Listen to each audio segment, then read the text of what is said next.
Everybody, good morning. I'm Matthew. I'm the lead pastor here, and that video I think was very fitting for us as we come to the end of this series. We're actually, this is the last kind of talking part of the series we're in at the moment, called Breaking the Change. It's a series about justice, social justice, and next week we'll have our Interfaith Day of Service. We'll talk more about that a little bit later, but you saw some sort of references to that in that video. And this is a season, it's a Lent season leading up to Easter, and obviously after next weekend we'll be into Palm Sunday, and then it's Easter itself. So, you know, we're moving ahead towards Easter now. But this season is also a challenging season for us financially, and we have higher goals in this season for our finances. So thank you to everybody for giving so generously. Let's keep it up. We're on course, but, you know, we just need to keep going there. But thank you to all of you. And thank you too for being so engaged in this series and so engaged in these issues of social justice. We're hearing some really great reports back from the challenge groups that are meeting after the service. They'll be meeting again today, and from some of the discipleship groups. And I think this is always challenging because injustice is something that is always there. You know, we address it, but it doesn't go away. I mean, we make progress, obviously, around things. We heard a little bit about that last week. But I think sometimes it can feel like we're having to talk about it and talk about it and talk about it and act and act and act. And staying the course can be a challenge. I just want to say thank you to you as a community, because we're involved in numerous things. Again, we saw some of them there in that video, where we've stayed the course for quite some time, and it's taken time, but we're beginning to see some fruit. Again, we'll share a little bit more about that later on in the service. But this whole concept of staying in the course is really what we're going to focus on today, because the title for today is Finding Our Niche. And it's really, as I said, it's the last one in the talking part of this series. We'll actually go out and serve next week. But we want to look at how, if we're struggling to engage, if we're struggling to find a place where we can be activistic, where we can take action around injustice, how do we find that niche? How do we get in a place where we can start moving forward, we can start being productive? And this sense of niche, we're going to use a sort of ecological metaphor, ecological theme really for this, the topic today.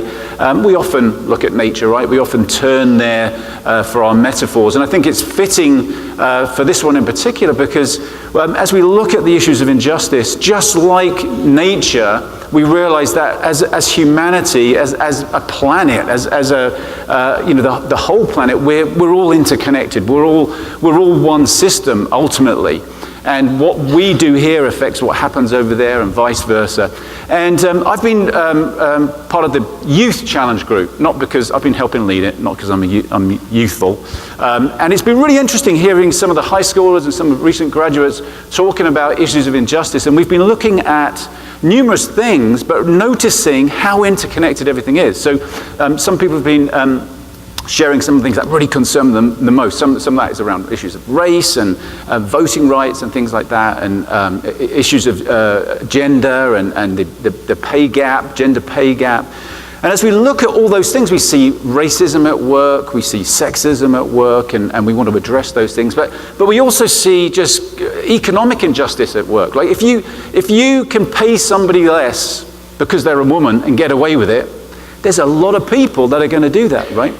It's ultimately sexist, but perhaps the main motivation is your own self-interest and your own financial self-interest. Same with racism. If you think about perhaps there's a racist resistance to the abolition of slavery, but there was a huge economic resistance to it, right? If you can actually get somebody to do work for nothing, talk about pay gap there, then why on earth would you want to start having to pay people for doing a fair day's work? So there are these economic forces that we are all subject to as well, right? Because we all like cheap products. We all like to consume things at minimal cost, and we might be more conscious of that and more aware of that than we are who ultimately has paid the price to get that product to us at a cheap cost. Is somebody being paid a fair wage? Are their working conditions just?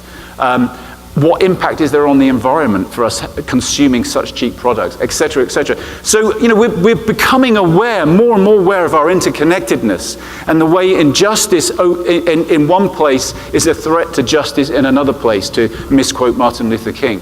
So today we're looking at the sort of the ecosystem of justice, if you like, or injustice, but we're also looking at ourselves in that ecosystem of activism. And noticing that actually just as injustice is connected, so justice can be connected. In other words, as we work for justice in one place, maybe a small place, it has a much bigger effect on the whole system. We can address these system issues by each of us doing our part, each of us playing our part. So we're kind of looking at how can we find our niche? What is our part in the ecosystem of activism, if you like? What is our place there? And can we find a place, just like in the natural world, where it's not just about what we're contributing, but it's also what we're drawing from. It's seeing ourselves in partnership in that system, not separate from it, but rather contributing from it and also sustaining ourselves from it so that we don't get burnt out. Okay, so we're just going to talk a little bit about that this morning, and then we're going to hear from a couple of other people as well. But first of all, I just want to throw out, we're going to look at three scriptures really quickly, some kind of philosophical givens that we should take into this as we think about how are we going to take action, okay? And this might especially be relevant to us if we're already taking action and maybe feeling a little tired or a little jaded. First one is this, and this is a scripture we quote from very regularly, and I think the reason is because we have to keep coming back to the fact that it's very easy for us to get into religion and have the weight of we've got to do this rather than we get to do this. We get into the sort of religious pressure rather than the Jesus freedom. And so perhaps we need releasing from the chains of religion as much as anything.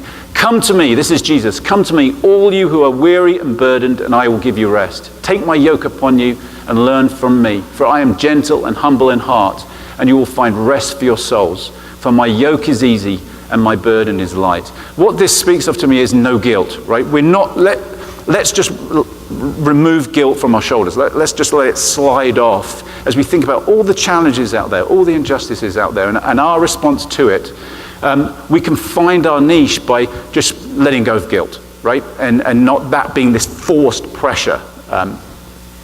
You plant a seed in the ground, the seed is taking nurture and life and health from the soil. It's not consciously thinking, oh, I better grow, I better perform my function as a particular flower or a particular plant, right? So again, I think the ecosystem analogy helps. In that light, another scripture, Jesus also said in John chapter 15, I am the vine, you are the branches. If you remain in me and I in you, you will bear much fruit.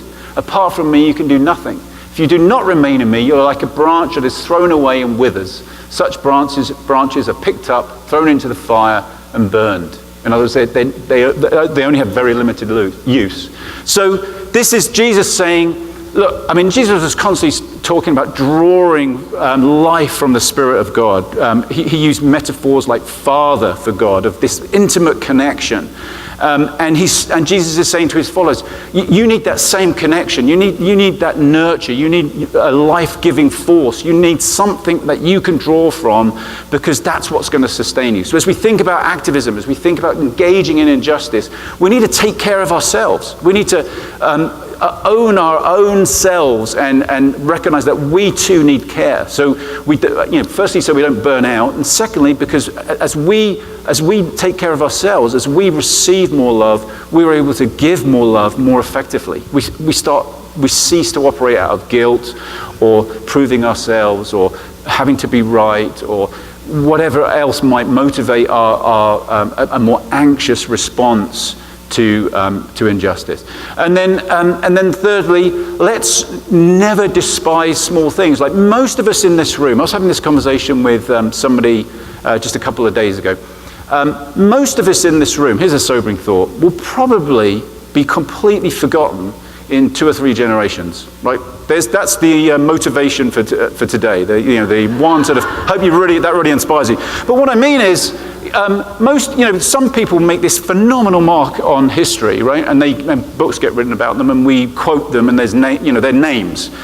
Probably most of us, I certainly think that's going to be true of me, that's not going to be the case. We get, most of us, I mean, the vast majority of the people on the planet are going to do small things, but those small things count. Jesus talked in parables about this subject. He told them another parable. The kingdom of heaven is like a mustard seed which a man took and planted in his field. Though it is the smallest of all the seeds, yet when it grows, it is the largest of garden plants and becomes a tree so that the birds come and perch in its branches. So we get to do small things that can become big things, and cumulatively over time, as we work at them and are faithful to them, and other people join with us in them, we can be productive and make an impact, make a difference. So I think very often what keeps us from doing something is we're looking to do a big thing, or we think, that's not, I'm not really making any difference. Why would I do that? Rather than thinking, okay, I can do that. It's doable, and I'm going to do it. And it's going to have an impact, and I'm going to see the power of something small and really value something small and value the small things that other people are doing, and see the significance in that. So those are some sort of, I guess, some philosophical parameters that when we think about this ecosystem. But I just want to run through, and we've just got 4 points that are going to come up here. What could we bear in mind as we go about finding our niche? And I think these are perhaps most helpful for those of us that might be sort of on the verge of doing something, not quite sure what to do. Most of these are pretty obvious, but I think if we bear them in mind, it might lead us to a small thing or to some kind of action that we can take. So just 4 points about how can we find our niche? Well, let's think, what moves us with compassion, right? Jesus was a compassionate person. So in the Gospels are full of examples of this. I think we've got a little quote here. When he saw the crowds, he had compassion on them because they were harassed and helpless like sheep without a shepherd. So Jesus, when Jesus got up in the morning, he wasn't thinking, what's my to-do list today? Heal a few people, feed a few people, annoy some religious people. Jesus is kind of motivated from compassion, from what he sees around him. So we're all stirred and moved. That word, we've said this many times before, that word, Jesus was moved with compassion. It's really, in the Greek, it's talking about guts being stirred. It's kind of it's splanknik, that's where we get that word from. It's deep, he's really moved. And so what naturally moves us? And I mean, certain things, certain injustices stir us up. That is a pretty good cue for us, I think, that perhaps that's something we should be doing something about. Secondly, how can our unique persona blossom? In other words, we all bring different things to the table.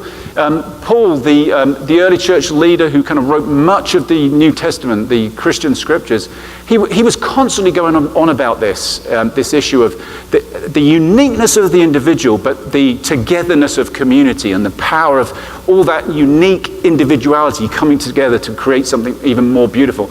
God's various gifts are handed out everywhere, but they all originate in God's Spirit. That's where they come. There's this unity. God's various ministries are carried out everywhere, but they all originate in God's Spirit. God's various expressions of power are in action everywhere, but God himself is behind it all. Each person is given something to do that shows who God is. Everyone gets in on it. Everyone benefits. All kinds of things are handed out by the Spirit to all kinds of people. So there's this sense of unity, there's this sense of it's part of what God is. We are part of God. Together we form this spiritual dynamic, but we're all individuals as well. So we've got to think through, what do we bring? You might be more behind the scenes kind of person. You might not be somebody who wants to be super outspoken. You might be somebody who can speak up and speak out publicly and sort of take stands on things. You might be more of an organizer or more of an administrator. You might have certain skills or experience or gifting that you don't even really have to try at. And here's the tricky thing, I think, with these kinds of things is we all think everybody else is like us.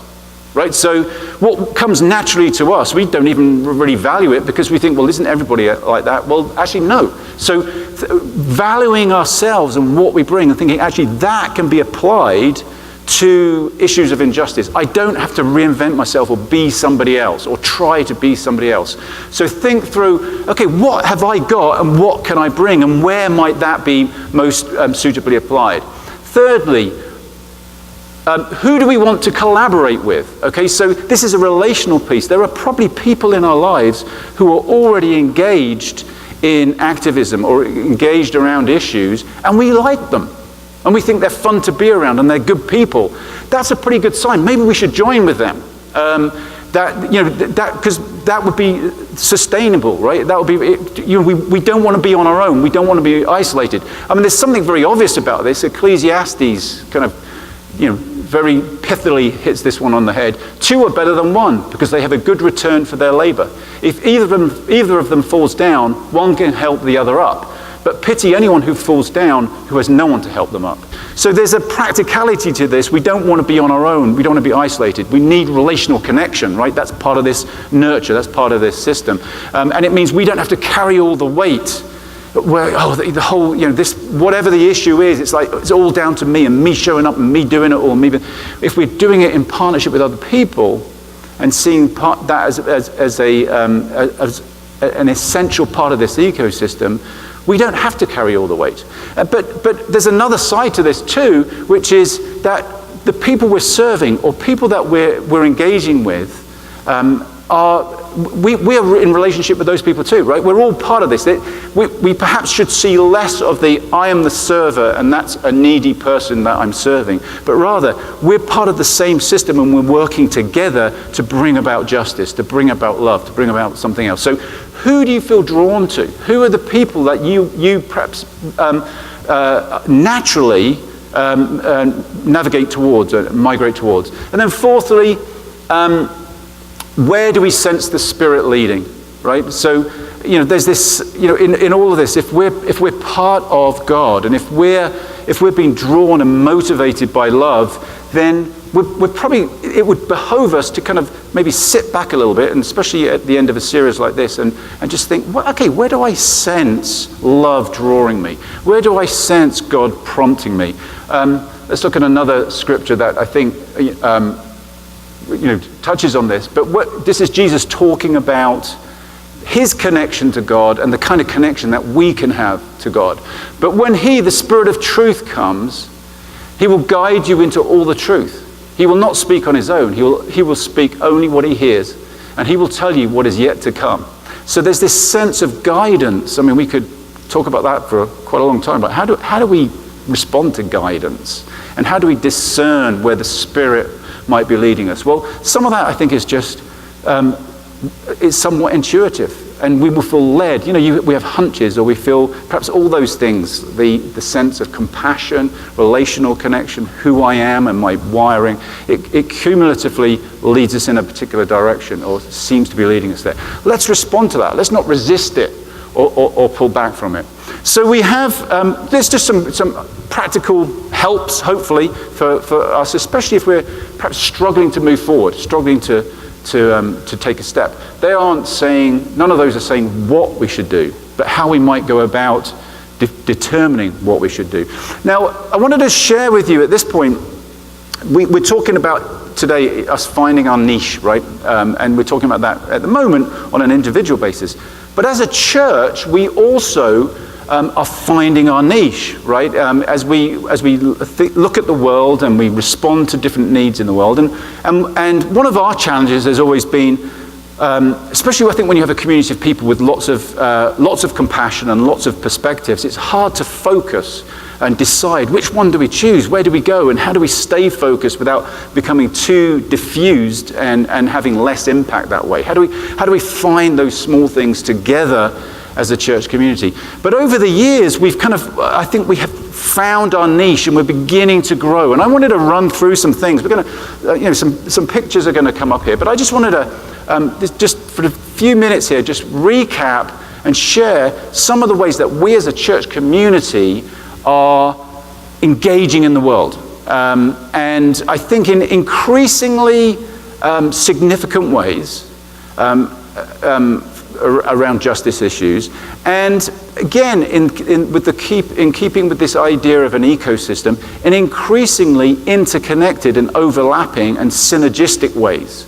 And as we go through some of these things, like I've put a list together that I actually found hard to turn into a list because, well, this issue is a little bit of that and it's a little bit of the other thing as well. It's like hard to separate all the things out because they do overlap so much, which I think is a really good thing. But let's think about our farm. Okay, we started farming, 10, 11 years ago, and we're gaining momentum with that farm. We're not just producing more food. I mean, that's important, but we're getting traction around issues of food justice.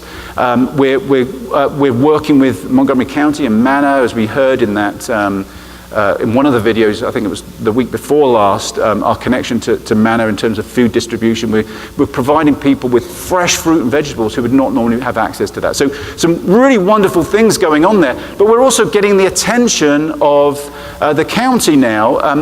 Ruth and the farm team have done an amazing job of getting the word out about how anybody can come and volunteer on our farm. So we have all kinds of people from all walks of life, young people, older people, coming and serving on our farm, which is a wonderful thing. The whole community beginning to work together.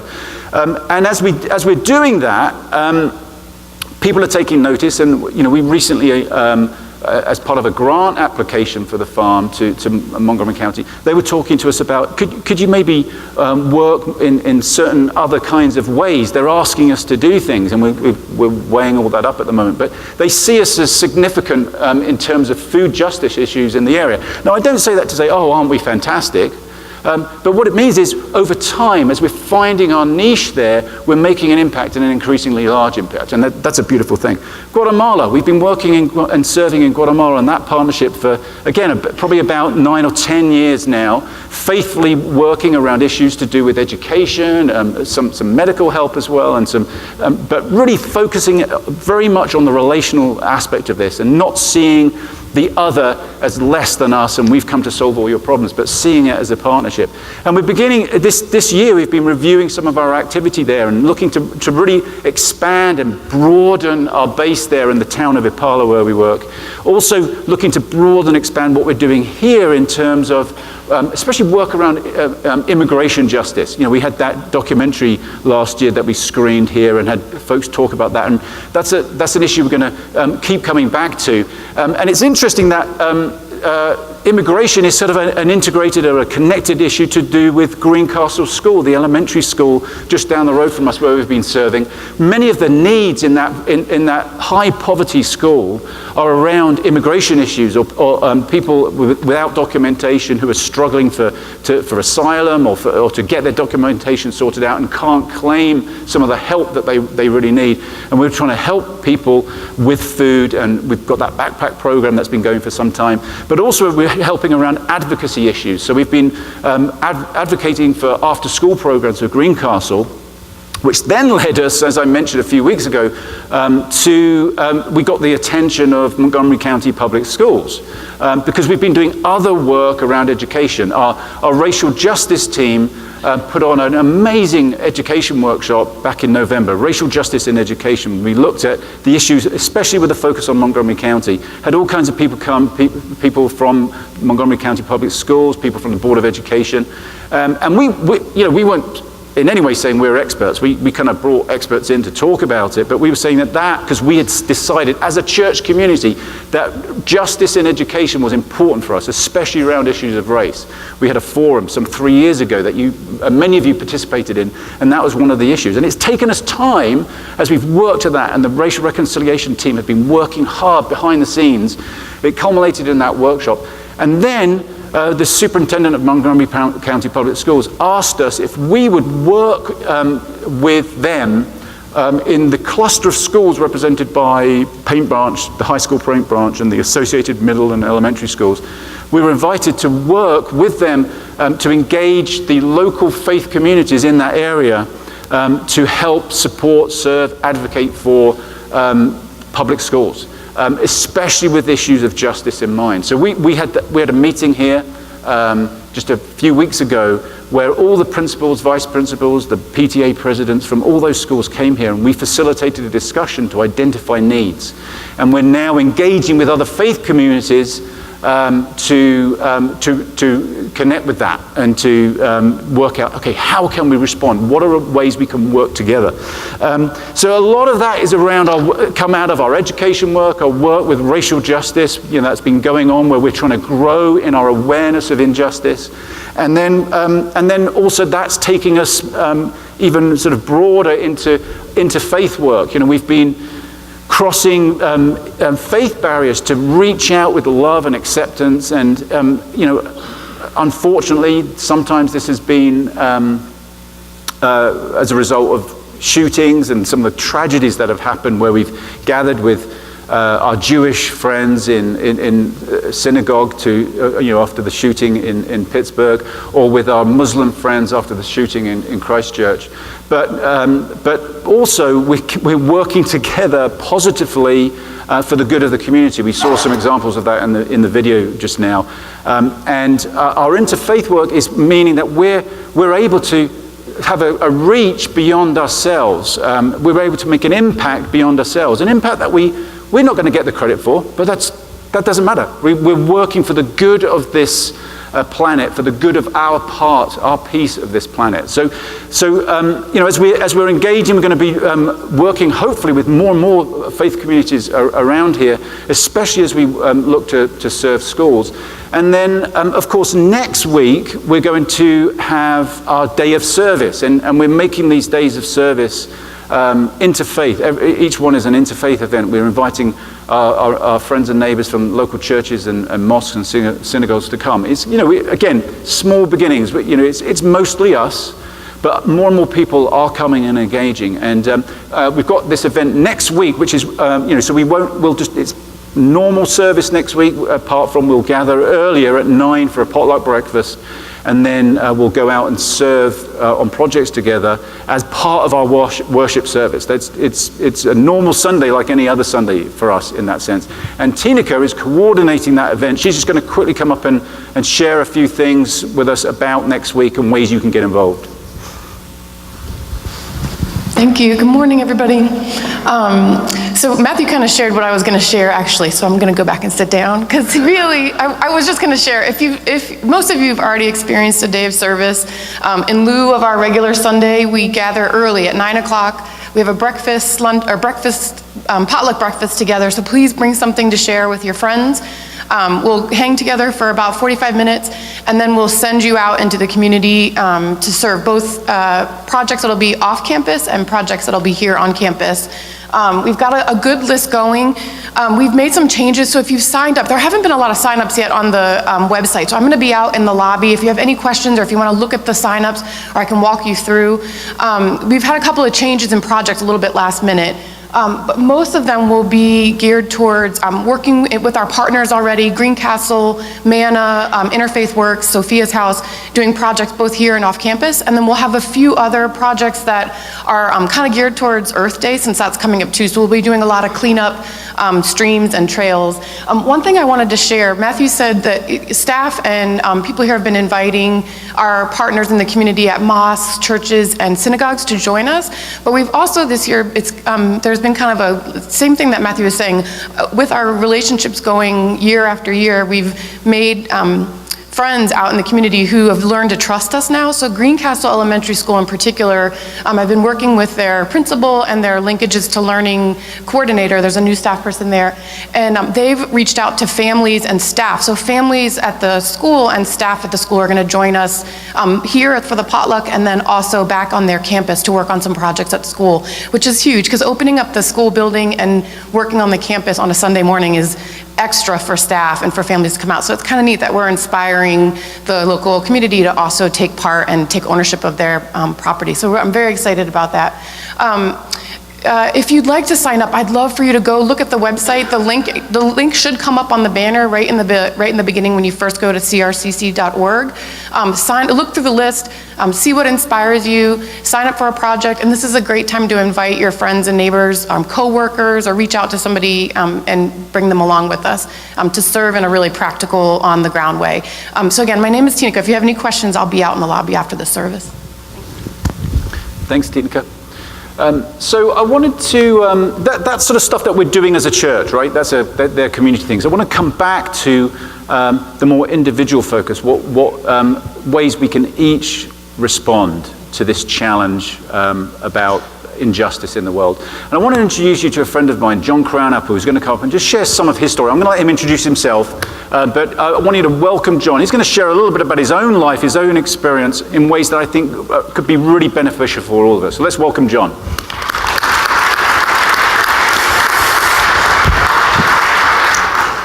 Good morning, everyone.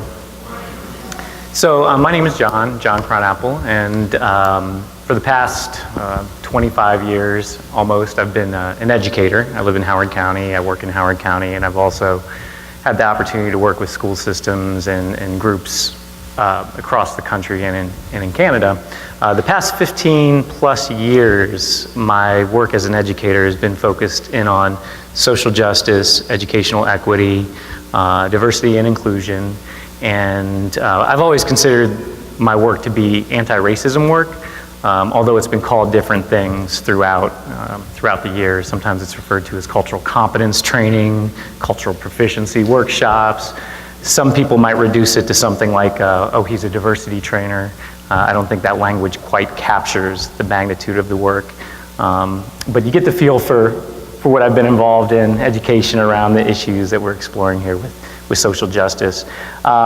So the whole idea of finding your niche, I want to tell a little bit of my journey, or share a little bit of my journey, to illustrate, I think, a point that I think is important here, that sometimes with social justice activism, the issues are so large and grand and daunting, it sometimes seems like we need to go out there and do something big, where we might miss the opportunity to respond with compassion to what's right in front of us, where taking action from where we are.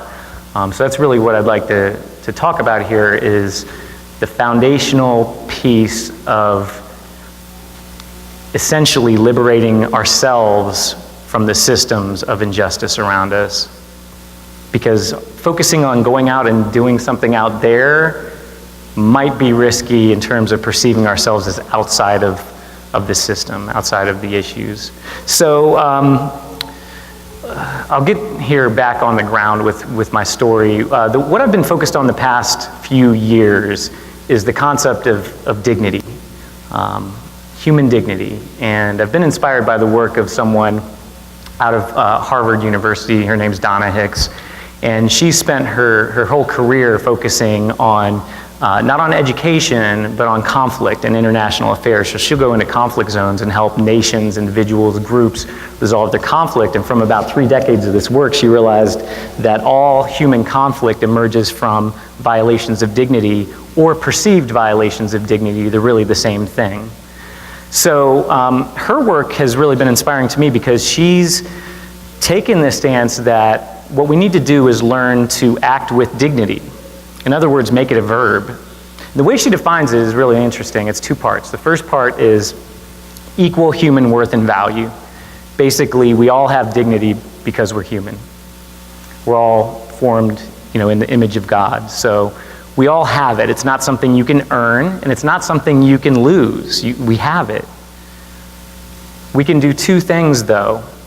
We can either honor dignity or violate it. And those are the only 2 things we can do in our human relationships. And I've realized that, over the past 2 decades, that social justice work, equity work, it's all relationship work at a macro level. So in any opportunity for choice to exercise our free will, we can do 1 of 2 things: violate dignity or honor it. Even when that comes to our own dignity, we can violate and honor our own dignity. We can violate and honor the dignity of one another. and we can honor or violate the dignity of something larger than all of us. So how this applies to my work here, oh, let me mention also there's a second part to that definition, and this part is really, really important. So dignity also means an inner state of peace that comes with the recognition of not only the value, but the vulnerability of all living things.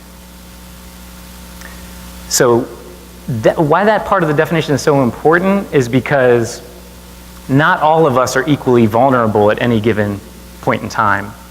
In an unjust system, some of us, because of the identities that we show up with, are more vulnerable more often. So this gets me back to how I've focused in on changing the way I do my work on a day-to-day basis. Because I recognized almost 15 years ago that I was leading workshops where I was asking people to open up, share their wounds around things like racism, sexism, heterosexism, xenophobia, etc., and engage in reflection and dialogue, all to elevate critical consciousness. And I was asking people to share their stories, and I realized that I wasn't showing up with the vulnerability that I was asking other people to show up with. As someone who is using my, I guess, power seat as a teacher, as someone who was a perceived leader in that environment, I wasn't showing up with the vulnerability that I could. And the reason why that was so important to me at that point in time is because I'm someone who immediately, based on my markers of difference, will be perceived and categorized as white, as male. When I show up at work, middle class. When I show up with my life partner, Aaron, I'll be perceived as heterosexual, cisgender, able-bodied, pretty much check them all off, and that's me. So as someone with those identities, I have the option to opt in and out of vulnerability a lot, whereas some of the folks I'm working with don't. So I realized that really, unless I was going to start opening up and exploring my issues, my identity, my involvement in systems of injustice, really I had no business leading the work. At least that's the conclusion I came to. So one day I showed up to work with my partner, my facilitator partner, Razia, and I said, hey, I'm going to try something different today. I'm going to introduce this activity a little bit different. Hang in there with me. I don't know how it's going to go, but just know that I'm going to be working on stretching myself here. And what I did that day is a frame, I think, that would work for all of us, to help us work with and for dignity, no matter what we're doing. You know, your job doesn't have to be a social justice educator. I mean, we're talking about anything that you do, that you spend your time doing, from vocations to jobs to parenting to neighboring, if that's a verb, I don't know. But no matter what we're doing, how can we do it with and for dignity? With meaning right here and now with our relationships. For meaning, you know, the kind of the purpose and the cause and everything around social justice. So the frame, it works like this. How can I work with people more often instead of doing things to people or for people? So that helps me with, especially when I'm in a situation where I have perceived power or I have power conferred to me, how can I partner with folks more often? How can I partner with my kids more often? How can I partner with my wife more often? How can I partner with the folks that are right here around me? Because that is compassion and engaging with compassion with what's right in front of us. But it's so easy to do things for people, especially my kids, or to people, especially with a busy schedule and all these things that need to be done. It's hard to slow down sometimes and talk about things in a way that, you know, would be more aligned with partnership. So that's the simple frame that I'm talking about here. How can we do things more with people and less to people or for people? So on this particular day, I got up, and it was an exercise I had done hundreds of times. I asked people to think about their name, how they experience their name, and how they believe other people experience their name. And then I'd ask them to think about their culture. How do you experience your culture, and how do you believe other people experience your culture? And so usually I would introduce it by saying something about my last name, Crown Apple, and I'd say how long it is and how sometimes it doesn't fit on forms, and maybe even a little bit about how the meaning behind it has kind of been lost, and I kind of attribute that to racism in terms of if there's any Germanness to it, World War II kind of being a place where people hid the meaning behind it. But it seems so superficial the way I would introduce this exercise. On this particular day, like I said, I told my partner, Razia, that I was going to try something different. And so I'm going to share a little bit of what I shared that day. So I said, my first name is what I'm going to focus on today. My name is John.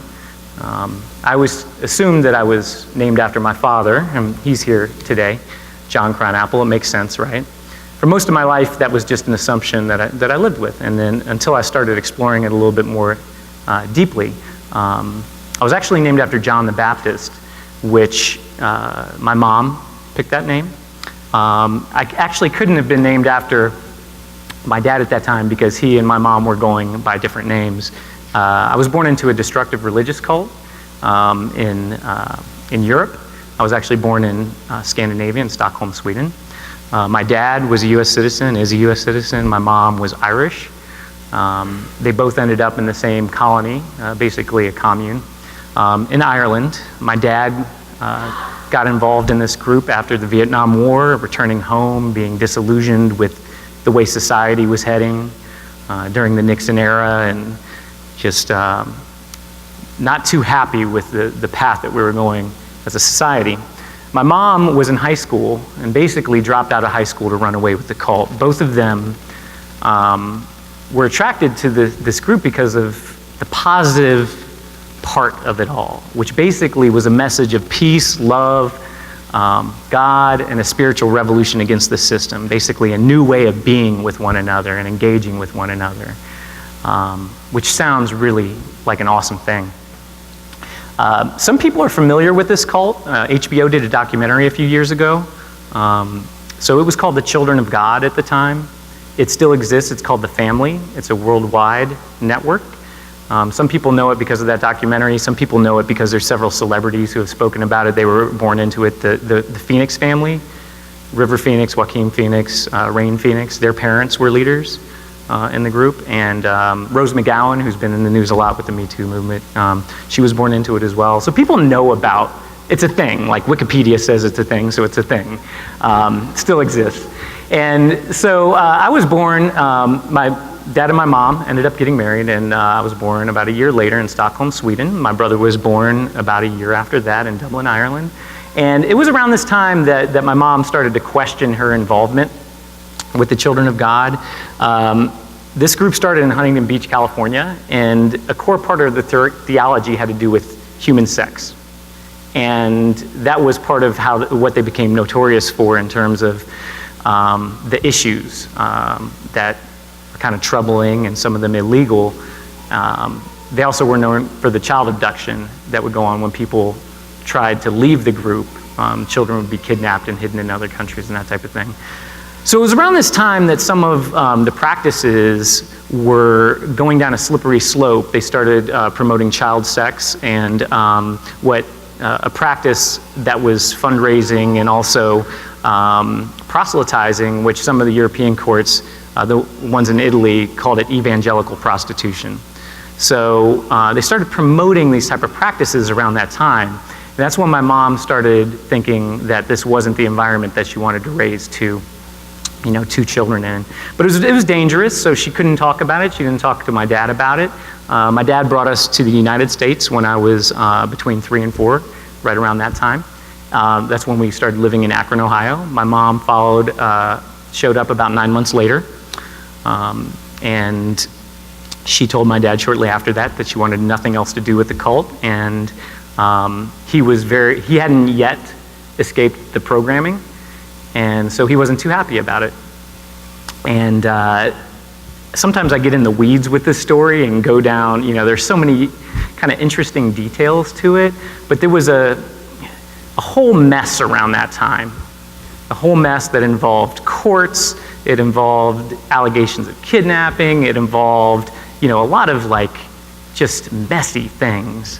The bottom line, my mom had this plan of coming and getting us, bringing us back to Ireland where she had family. Remember, she's like not even 20 years old yet, dropped out of high school. So she got custody of us, but she wasn't allowed to leave the country with us. She wasn't allowed because my dad's rights as a parent were being protected. So here she was with this choice of whether to go back to Ireland without us or whether to stay here, and she chose us. She had the help of an anti-cult group. These groups exist all over the place. They help people like my mom and my dad out of conditions that they were in. And they helped her with legal help and financial help and a social network and that type of thing. They helped get her housing, which we got into Section 8 housing in downtown Akron, Ohio. An apartment complex that still exists to this day. I check on it like periodically. They have a website. It's called Channelwood Apartments. It was built, conceptualized, maintained, and still to this day owned by Alpha Phi Alpha, which is a black fraternity with a chapter from Akron, Ohio. And so it's because of their basically service that my mom, was able to get our first home. So I'll kind of end it right around there with a little postscript. So we lived in Channelwood Apartments. I started kindergarten right down the road at St. Mary's. Later on, I went to school at St. Vincent, St. Mary's. They were together. And in Akron, Ohio, St. Vincent's, St. Mary's it's world famous. Anyone ever heard of St. Vincent's in Akron, Ohio? Yeah, if you do, it's because of LeBron James. Yeah, LeBron James. Which I like to say my best friend, LeBron James, who is texting me right now, wishing me good luck as I'm speaking to y'all. But I make that little joke when I talk about this. Of course, he was a whole generation younger than me. But in my mind, I seriously think that we're friends. We're like really good. I know that he would like me. So we went to school there in downtown Akron, Ohio, and just to wrap it up, my dad got out of the cult. He wanted a relationship with us, and through that, he was able to get through the deprogramming and everything. And my postscript is that there's a lot of beauty that came out of this messy story. I mean, a lot of it. For part of my life, I used to think I had like a dysfunctional something, upbringing, family, or anything. I've worked through all that. I definitely don't have a dysfunctional family. I have an atypical family. Basically, outside of the boundaries that society draws around what a family should look like. For instance, my mom remarried my stepdad in 1980, so I was 5-6 years old, and shortly after, it was about 5 years later, their marriage they were experiencing difficulties and separated, and I was used to seeing my dad on the weekends. And in 1985, it was either 1984 or 85, he recognized that we were missing my stepdad. And so we were all Cleveland Browns fans, and my dad asked, hey, what would you think if I invited Roy over to watch the game with us? And I said, yeah, that'd be great. And my stepdad Roy came over, we watched the game, and I think we even went bowling after the game, and that started this tradition of us hanging out on weekends. And to this day, those two are the best of friends. My wife, Erin, and I have a baby who's under a year old. The first babysitter that we had over was those two. They travel together. On like Wednesday nights, you'll find them at Panera Bread in Columbia catching up with each other on their weeks. So as an adult now, as someone who's also been through divorce that involves children, I can only imagine how awkward that would have been to give and receive this invitation to watch football, in 1984. But I think it was because of the love they had for us that they were willing to, it was just that important. My mom and my stepdad eventually, they got back together, but then they got divorced. But then they actually got back together and got remarried.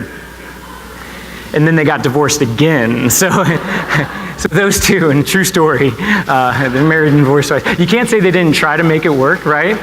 But my dad and my stepdad actually made it work. They found a way to make it work. Those two are still together. Anyhow, that story, that day that I told it to introduce this activity, I was shaking. It didn't come out nearly as neatly if this was neat. that particular day. I remember shaking. It was like I was purging things that I had attached shame to. And my co-facilitator had to take over for a couple hours through lunch break. I was just a mess. I wasn't used to sharing that, especially out loud with like strangers. So, but it became more normal over time, and the feedback that I've gotten from participants is really kind of sealed it for me, and it became something that I had to do. I had to choose vulnerability when working with the work. I had to actually change my mindset about the work, because at the time I really wanted people to recognize the injustice that is around us. I wanted white people to recognize their privilege. I just wanted people, I wanted them to learn. I wanted them to get it so bad, and I wanted to do that for them or to them. And I had to change my mindset around the work. I had to think about, like, this is also healing for me. I'm a part of this. I need to learn with the groups that I work with. I need to explore with them. I need to continue to dig deeper and beware at any particular time when I think that I've arrived and I can teach them, because it's way too nuanced and messy to actually arrive. So the frame there of partnering with is the most important piece for me. It also became really important because it's a small piece of what I can do to interrupt patterns of racism, because I know when I walk into a room, the markers that I have of difference, I know the narrative that I just told you is not attached to that. That narrative, basically I can come from the background I came from, and when people look at me, they'll assume the best. They're not going to think, I bet he grew up in the projects with, like, Section 8 welfare. I bet we better keep our eye on him. He probably has some shaky values, right? I'm going to show up, and the narrative of the white picket fence is going to be what's going through people's minds in the suburbs. So sharing that story is a way to interrupt some of those patterns, because I know that if I had different markers of difference, I have 3 daughters, and I know that their markers around gender are going to create a different lived experience for them. They're going to walk through the world with a different lived experience. Now, if I had all the markers that blackness is attached to instead of whiteness, I know that I would have a different lived experience. I'd be more likely to end up in what they call the school to prison pipeline, to be disciplined more severely than my white counterparts. I know that I'd be statistically more likely to end up in prison. And all of that is attached to these external markers of difference that all this really messy stuff is attached to. Really kind of bad stuff that's wrapped up in these systems of injustice. If I had all the markers of blackness instead of whiteness, I really think I would have a very different lived experience. It wouldn't matter if my parents would have never ran away and joined the cult. It wouldn't matter if my parents had, multiple doctorates and spoke 7 languages and volunteered, around the world, because all of that kind of evil was wrapped up in these markers, the way we respond to the markers around what we call race. So sharing the story has become extremely important to me. I think the frame, just to simplify it, and I don't mean to make this sound easy, because this is the hardest work. How do we interact with one another with and for dignity? It's extremely hard, even though there's only 2 choices we can make: honoring dignity or violating it. It's extremely, extremely hard work. So that's the goal. I think that we have a video here that'll help us transition that captures a lot of what I'm talking about. First of all, working wherever you are, doing whatever you are, and working to transform the nature of it. It's not about, for me, it's not about being a social justice educator. It's what's the manner in which I'm doing that? Am I doing that in a manner that's aligned with dignity? Because if not, I could be doing a lot more damage than good. If I'm a gas station attendant, how can I do it with and for dignity? If I'm a parent, same thing. So there's a video that we're going to take in here to help us process and think about this. And you may have heard of this group before.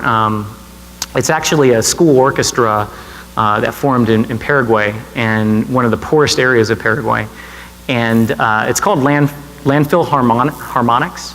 You may have seen it a couple years ago, featured on 60 Minutes.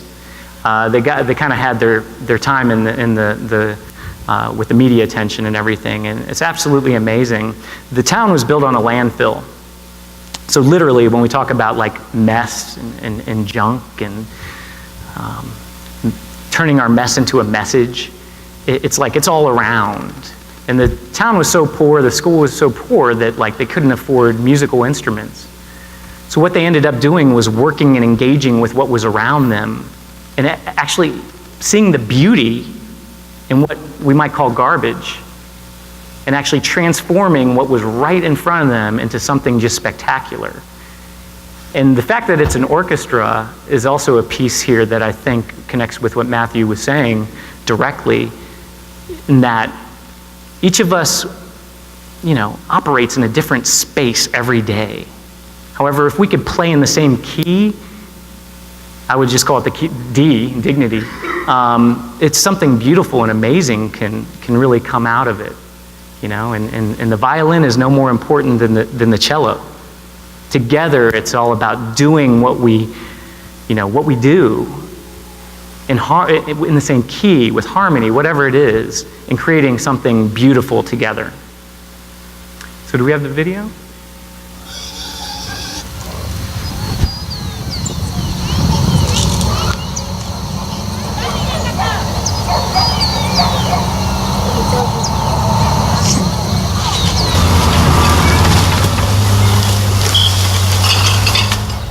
Mi nombre es Ada Maribel Ríos Bogado, tengo 13 años y toco el violín. Me llamo Juan Manuel Chávez, más conocido como Baby, tengo 19 años y toco el cello. Este cello está hecho de una lata de aceite, la madera tirada en la basura y las clavijas son de una vieja cuchara para golpear la carne y para hacer el ñoquis. Y suena así.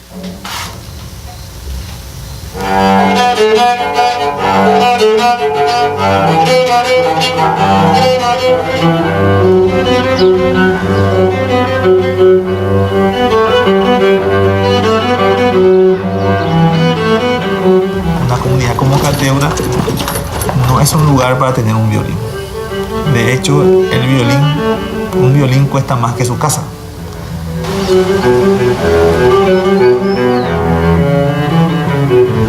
En ese grupo acá mismo encontramos el colado de violín. Y de ese empezamos los instrumentos reciclados.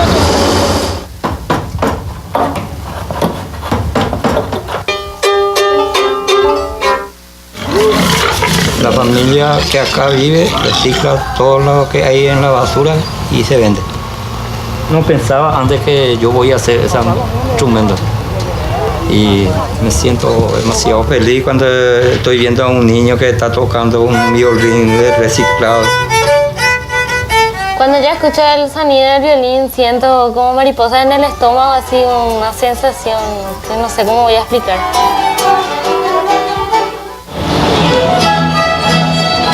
No, la orquesta de instrumentos reciclados es una orquesta que toca instrumentos hechos con la basura. 1, 2, 3. Y mi vida sería... Sin la música estaría decoreíble. La gente se da cuenta que no tenemos que tirar la basura muy fácilmente.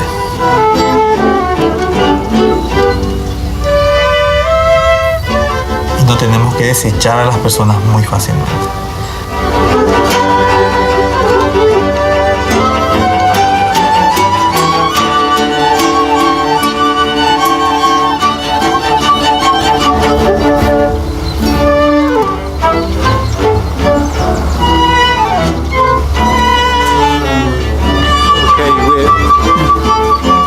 We're going to close out our service now with communion.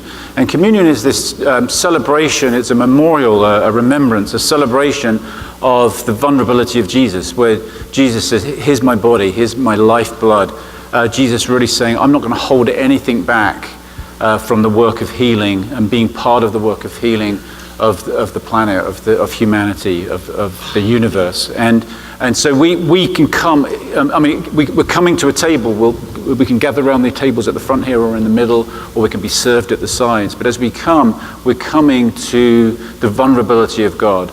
We're also bringing our vulnerable selves. And we're really saying, as we eat the bread, as we drink the wine or the gluten-free crackers and grape juice, that we're saying yes to that vulnerability. We want to engage in the work of healing. We want to partner with God in healing and reconciliation of all things. So let's just bear that in mind. Perhaps even think of ourselves as instruments, or as partners with other people that are instruments as we come to the table.